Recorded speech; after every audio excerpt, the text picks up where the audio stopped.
নমস্কার, আপনারা দেখছেন আপডেট বাংলা। খবরের প্রথমে দেখে নেব আজকের সংবাদ শিরোনাম। তিলোত্তমা খুন ও ধর্ষণ কাণ্ডে যুক্ত 5 পুরুষ 1 মহিলা, বিস্ফোরক তথ্য প্রকাশ্যে। মঙ্গলকোট কেতুগ্রাম আউশ গ্রামের দায়িত্বেই থাকছেন অনুব্রত। কেজরিওয়ালের ঘোষণায় বাড়ল মমতার সমস্যা, বাংলার ইমাম ও পুরোহিতদের 20,000 টাকা ভাতা দাবি। বাংলাদেশিদের অবাধ আশ্রয় এই রাজ্য, বছরের প্রথম দিনেই বিরাট পর্দাফাঁস।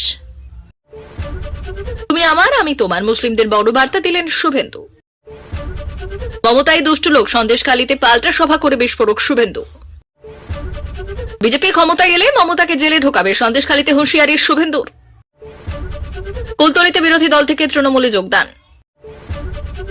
কেমন আছেন কালীঘাটের কাকু? সুজয় কৃষ্ণের অনুপস্থিতিতে 2রা জানুয়ারি কি চার্জ গঠন সম্ভব? আসছে বিস্তারিত খবরে। আজিকর মেডিকেল কলেজে তরুণী চিকিৎসকদের নির্মম ধর্ষণ এবং হত্যাকাণ্ডে 4 মাস পেরিয়ে গেলেও এখনও অধরা নেয়।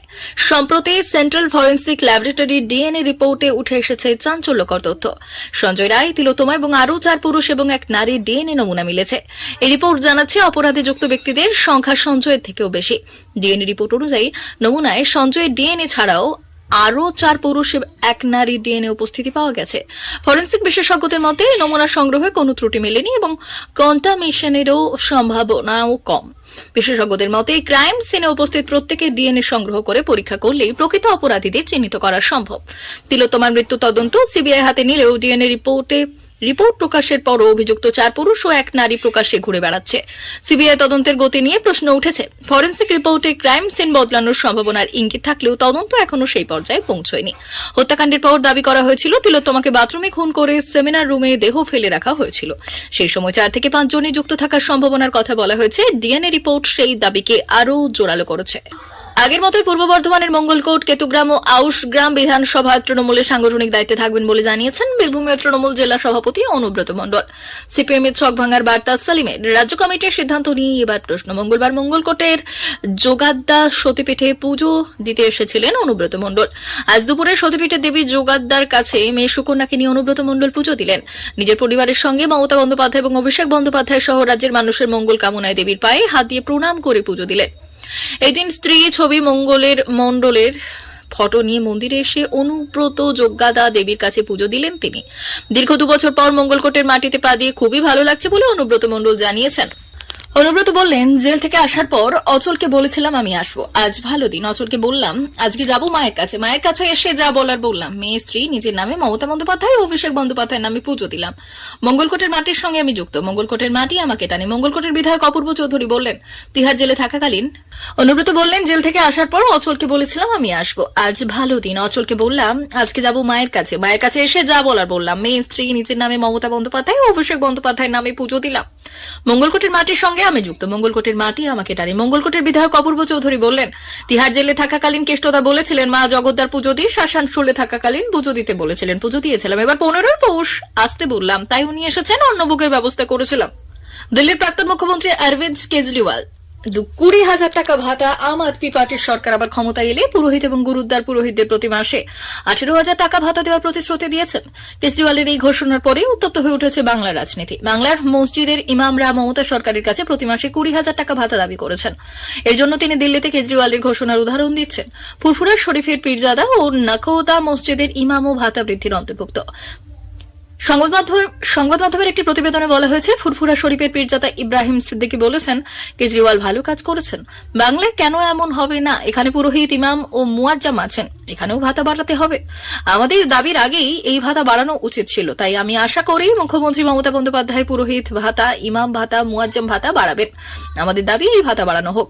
তিনি আরো বললেন, তিনি দেখছেন এখানে কেউ কথা বলছে না। আপনি যদি নীরব থাকেন এবং বিষয়টি অনুসরণ না করেন তবে আপনাকে আর অর্থ প্রদান করতে হবে না। আমরা বাংলার সকল মানুষকে তাদের আওয়াজ তুলতে বলবো। একই সঙ্গে নাকোদা মসজিদের ইমাম মাওলানা শফিক কাজমি বললেন, আমি সরকারের কাছে আবেদন করছি, ইমামদের 20,000 টাকা দিলে ভালো হয়, একটু সাহায্য করলে ভালো হয়। তৃণমূল সরকার ইমামদের 3,000 টাকা, মুয়াজ্জামদের 1,500 টাকা এবং পুরোহিতদের 1,500 টাকা দেয়। ইব্রাহিম সিদ্দিকী এই ভাতা বাড়ানোর দাবি তুলে সবাইকে ঐক্যবদ্ধ হতে বললেন। পশ্চিম মেদিনীপুরের ইমাম মুয়াজ্জামের ঠোঁটেও একই সুর।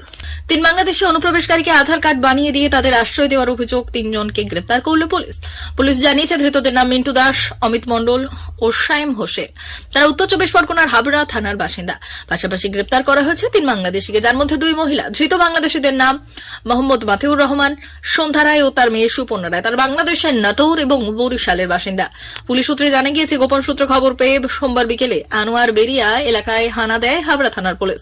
সেখান থেকে 3 বাংলাদেশকে গ্রেপ্তার করে। তাদের কাছ থেকে উদ্ধার হয় ভারতীয় আধার কার্ড। 3 বাংলাদেশকে আশ্রয় দেয় এবং আধার কার্ড বানিয়ে দেওয়ার অভিযোগে 3 জন ভারতীয়কে গ্রেপ্তার করে পুলিশ।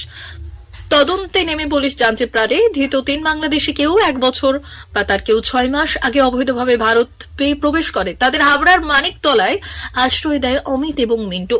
পরবর্তীতে মিন্টু, অমিত এবং মাতিউর রহমান মিলে ওই 3 বাংলাদেশিদের ভারতীয় আধার কার্ড বানিয়ে দেয়। ধৃত 6 জনকে 10 দিনের পুলিশের হেফাজত চেয়ে মঙ্গলবার বারাসাত আদালতে পাঠিয়েছে হাবড়া থানার পুলিশ। বিচারক 3 দিনের পুলিশ হেফাজত মঞ্জুর করেন। পুলিশ ধৃতদের নিজেদের হেফাজতে নিয়ে জানতে চায় উদ্দেশ্যে এই 3 বাংলাদেশি ভারত এসেছিল, কেন বা তাদের আধার কার্ড বানিয়ে দিয়ে আশ্রয় দিয়েছিল ধৃত 3 ভারতীয়। পাশাপাশি খতিয়ে দিচ্ছে কোথা থেকেই আধার কার্ড বানানো হয়েছিল।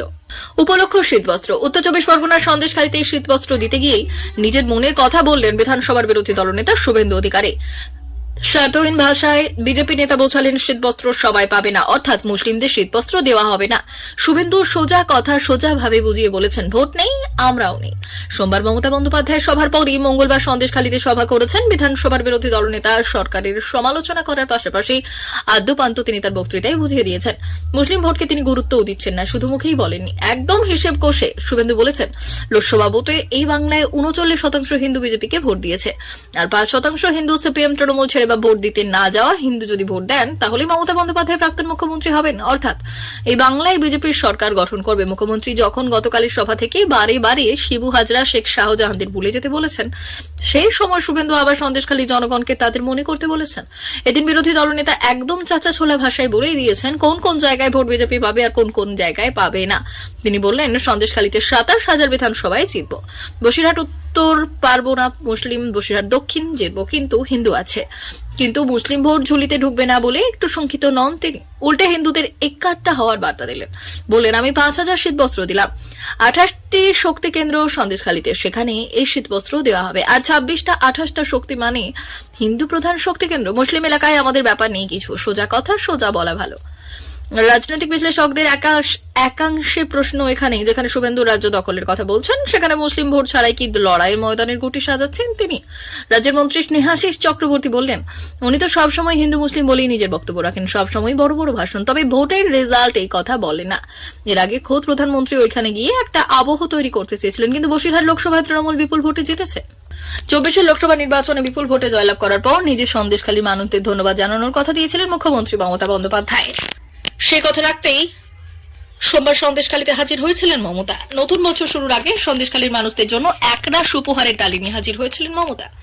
জেলায় নতুন মহকুমা থেকে সন্দেশের হাট সহ একগুচ্ছ সরকারি প্রকল্পের কথা ঘোষণা করেছিলেন মুখ্যমন্ত্রী। পাশাপাশি ওই সভা থেকেই সন্দেশখালীর মানুষদের, বিশেষ করে মা বোনেদের উদ্দেশ্যে কড়া সতর্কবার্তা ঘোষণা করেছিলেন মুখ্যমন্ত্রী। তিনি বলেছিলেন, কোনো দুষ্টু লোকের খপ্পরে পড়বেন না। আর ঠিক তার পরের দিনই, অর্থাৎ মঙ্গলবার, ওই সন্দেশখালীতে দাঁড়িয়ে পাল্টা সভা করলেন বঙ্গ বিজেপির বিরোধী দলনেতা শুভেন্দু অধিকারী। এদিন মমতার দুষ্ট লোক মন্তব্য প্রসঙ্গে মুখ্যমন্ত্রীকে পাল্টা জবাবে আক্রমণ জানালেন শুভেন্দু অধিকারী। সোমবার সন্দেশখালী থেকে বিজেপিকে নিশানা করেই মমতা বলেছিলেন, আমি জানি এখানে টাকার অঙ্কের খেলা হয়েছে, পরে দেখলেন সবটাই ভাওতা, মিথ্যে বেশি দিন চলে না। মুখ্যমন্ত্রীর এই মন্তব্যের পাল্টা দিয়ে শুভেন্দু মঙ্গলবার বলেছেন, এই রাজ্যে কেউ যদি দুষ্টু লোক হয়ে থাকে তাহলে তিনি মুখ্যমন্ত্রী মমতা বন্দ্যোপাধ্যায়। গতকাল সন্দেশখালীতে দাঁড়িয়ে নাম না করে বিজেপিকে কড়া ভাষায় আক্রমণ জানিয়েছেন মমতা বন্দ্যোপাধ্যায়। তিনি বলেছেন, বিজেপির অনেক টাকা আছে, সেই টাকার জোরে তারা মানুষকে মিথ্যে বলে বেড়াচ্ছে, কিন্তু সেই টাকা আসলে অন্যায় টাকা। মুখ্যমন্ত্রীর এই দাবির পাল্টা জবাবে শুভেন্দু অধিকারী আজ বলেছেন, বিঘের পর বিঘে জমি দখল, জলকর, শৌচালয়ের টাকা, 100 দিনের টাকা, আবাসের টাকা লুট সবই করেছে তৃণমূলের লোকেরা। তৃণমূল আমলে মহিলারাই সবচেয়ে বেশি অত্যাচারিত বলেও দাবি করেছেন শুভেন্দু।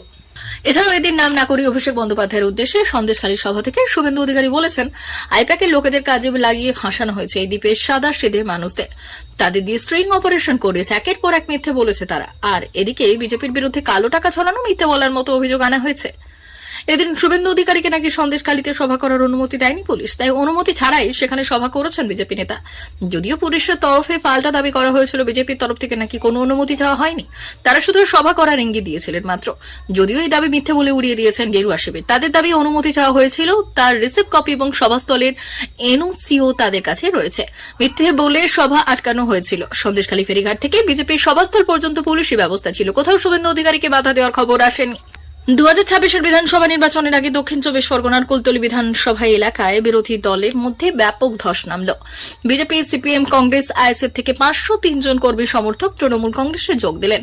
কুলতলির বিধায়ক গণেশ চন্দ্র মণ্ডল এবং অঞ্চল অবজারভার হাকিম সর্দারের নেতৃত্বে এই যোগদান। তাদের হাতে তৃণমূলের পতাকা তুলে দেওয়া হলো। এর ফলে এলাকায় তৃণমূল আরও শক্তিশালী হবে বলে তৃণমূলের দাবি। চলতি বছর 31 ডিসেম্বরের মধ্যে নিয়োগ দুর্নীতি মামলা চার্জ গঠনের প্রক্রিয়া শেষ করার নির্দেশ দিয়েছিল সুপ্রিম কোর্ট।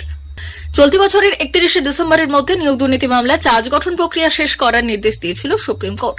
কিন্তু মামলার অন্যতম অভিযুক্ত কালীঘাটের কাকু ওরফে সুজয় কৃষ্ণ ভদ্র আচমকাই অসুস্থ হয়ে পড়ায় সোমবার 30 ডিসেম্বরও চার্জ গঠনের প্রক্রিয়া শেষ হয়নি। 2 জানুয়ারি শুনানির পরবর্তী দিন ধার্য করেছে আদালত। ওই দিন কি চার্জ গঠন হবে? বছরের শেষ দিনেও এই প্রশ্নই ঘুরপাক খাচ্ছে চাকরি প্রার্থীদের অনেকের মনে। তাদের কথায় বছরের পর বছর আমরা রাস্তায় বসে রয়েছি, অথচ আজও বিচার শেষ হল না।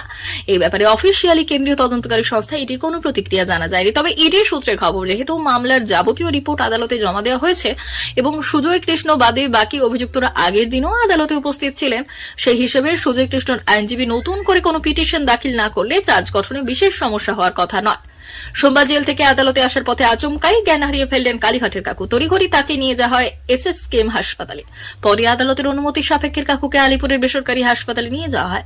হাসপাতাল সূত্রের খবর, কাকুর শারীরিক অবস্থার বিশেষ উন্নতি হয়নি, ভেন্টিলেশনেই রাখা হয়েছে কাকুকে। সেক্ষেত্রে 2 তারিখের মধ্যে সুস্থ হয়ে তার পক্ষে আদালতে হাজিরা দেওয়া কতটা সম্ভব তা নিয়ে প্রশ্ন রয়েছে চিকিৎসকদের মধ্যে। আদালত সূত্রে খবর, অভিযুক্তদের উপস্থিতিতেই চার্জ গঠনের প্রক্রিয়া হয়ে থাকে। এক্ষেত্রে যেহেতু বারে বারে চার্জ গঠনের প্রক্রিয়া পিছিয়েছে এবং সুপ্রিম কোর্টের বেঁধে দেওয়া সময়সীমা অতিক্রান্ত হয়েছে, তাই এক্ষেত্রে চাইলে বিচারক বাড়তি পদক্ষেপ করতে পারেন। নিয়োগ মামলায় রাজ্যের প্রাক্তন শিক্ষামন্ত্রী পার্থ চট্টোপাধ্যায় সহ মোট অভিযুক্ত সংখ্যা 54 জন। এদের মধ্যে মানিক ভট্টাচার্য, কুন্তল ঘোষ সহ 9 জন ইডির মামলায়। প্রিয় দর্শক, এখনকার মতো খবর এই পর্যন্তই।